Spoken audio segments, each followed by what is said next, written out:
आज हम लोग आर्टिकल के बारे में पढ़ेंगे। आर्टिकल ग्रामर में एक बहुत ही महत्वपूर्ण हिस्सा है। इसके प्रयोग से अंग्रेजी में बहुत सारे शब्दों के अर्थ में परिवर्तन हो जाता है। यह इतना महत्वपूर्ण है कि इसका प्रयोग अगर हम सावधानी से न करें तो अक्सर गलती होने की संभावना बनी रहती है। तो चलिए देखते हैं, हम इस आर्टिकल को काफी विस्तृत रूप से और बहुत अच्छे से समझेंगे और इसकी जो भी बारीकियां होगी उसको समझेंगे और गलती करने से बचेंगे। आर्टिकल्स, इसको हिंदी में उपपद कहा जाता है। इसको हिंदी में उपपद कहा जाता है। ऐसे सामान्यतः जो आर्टिकल की पहचान की जाती है एक डिटरमाइनर्स के रूप में की जाती है, लेकिन यह भी एक एडजेक्टिव का ही पार्ट है। लेकिन मॉडर्न ग्रामर में, आधुनिक ग्रामर में इसको आर्टिकल के रूप में जाना जाता है। तो आर्टिकल किसे कहते हैं, चलिए देखते हैं। ए, एन और द, ए, एन और द को आर्टिकल्स कहा जाता है। सामान्यतः इनका जो प्रयोग है नाउन से पहले किया जाता है, यानी आर्टिकल का कभी भी प्रयोग नाउन के पहले किया जाता है। ये एडजेक्टिव्स हैं, जैसे कि मैं पहले भी बताया, इन्हें मॉडर्न ग्रामर में डिटरमाइनर्स भी कहा जाता है। मॉडर्न ग्रामर में इनको डिटरमाइनर्स भी कहा जाता है। चलिए देखते हैं इसका इंग्लिश में कैसे डिफाइन कर सकते हैं। तो a, an and the are called articles. A, an and the are called articles. Articles के काइंड्स देखते हैं। आर्टिकल्स दो प्रकार के होते हैं। इसके दो काइंड्स होते हैं, इनडिफिनिट आर्टिकल्स और डिफिनिट आर्टिकल्स। इनडिफिनिट आर्टिकल्स को अनिश्चित उपपद कहा जाता है। अनिश्चित उपपद कहा जाता है। और डिफिनिट आर्टिकल्स को निश्चित उपपद कहा जाता है।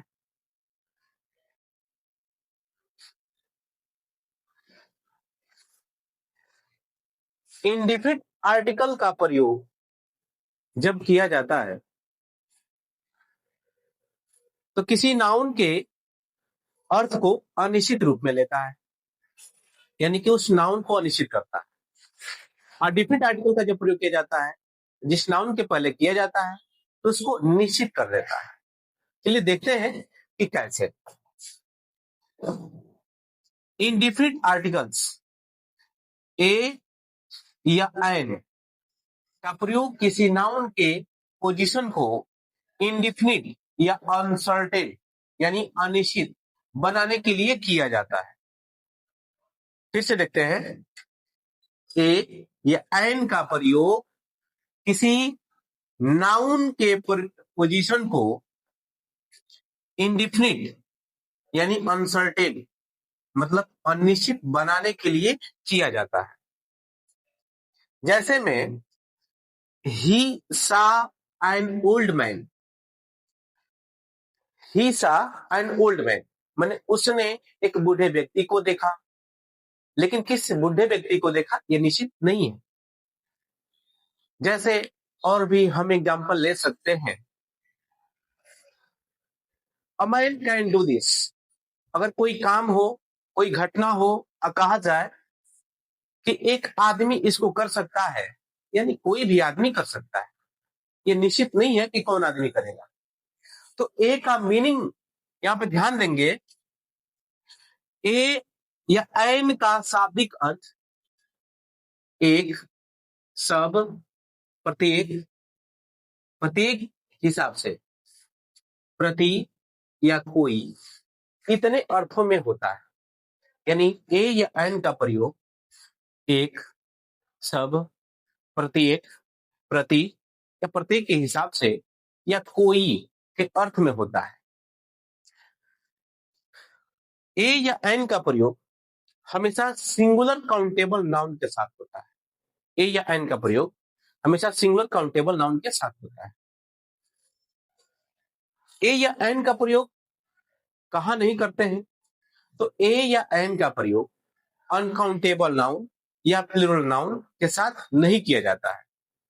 ऐसे ए या एन का प्रयोग और भी, जैसे कोई प्रॉपर नाउन है और वो जनरल प्रॉपर नाउन है, सामान्य प्रॉपर नाउन है, तो उनके साथ भी आर्टिकल का प्रयोग नहीं करते हैं। इतना यह क्लियर है? फिर से एक बार रिवीजन कर लेते हैं। आर्टिकल किसे कहते हैं? तो ए एन द को आर्टिकल्स कहा जाता है। यह सामान्यतः इनका प्रयोग नाउन से पहले होता है। ये एडजेक्टिव्स ही हैं। अगर इनकी पहचान किया जाए तो ये एडजेक्टिव्स ही हैं, लेकिन आधुनिक समय में इनको डिटरमाइनर्स के रूप में पढ़ा जाता है। इंग्लिश में डिफिनेशन इसका होगा, ए एन और the are called articles. Articles के दो प्रकार होते हैं, इनडिफिनिट आर्टिकल्स, दूसरा डिफिनिट आर्टिकल्स।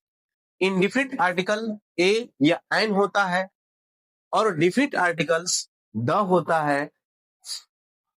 इनडिफिनिट आर्टिकल्स की अगर पहचान देखी जाए, विशेषता देखी जाए, तो ए या एन का प्रयोग किसी नाउन के पोजीशन को अनिश्चित यानी कि अनसर्टेन बनाने के लिए किया जाता है। जैसे ही सा एन ओल्ड मैन, उसने एक बूढ़े आदमी को देखा, तो कौन सा बूढ़ा आदमी है यह निश्चित नहीं हो पा रहा है, यानी कि यह अनिश्चित है वो बूढ़ा आदमी। कुछ रिमार्क्स इसके बारे में देखते हैं। ए या एन का शाब्दिक अर्थ, ए या एन का शाब्दिक अर्थ एक या सब, प्रत्येक हिसाब से या प्रति या कोई होता है। ए या एन का प्रयोग सिंगुलर काउंटेबल नाउन के साथ होता है। ए या एन का प्रयोग अनकाउंटेबल नाउन के साथ या प्लूरल काउंटेबल नाउन के साथ नहीं होता है।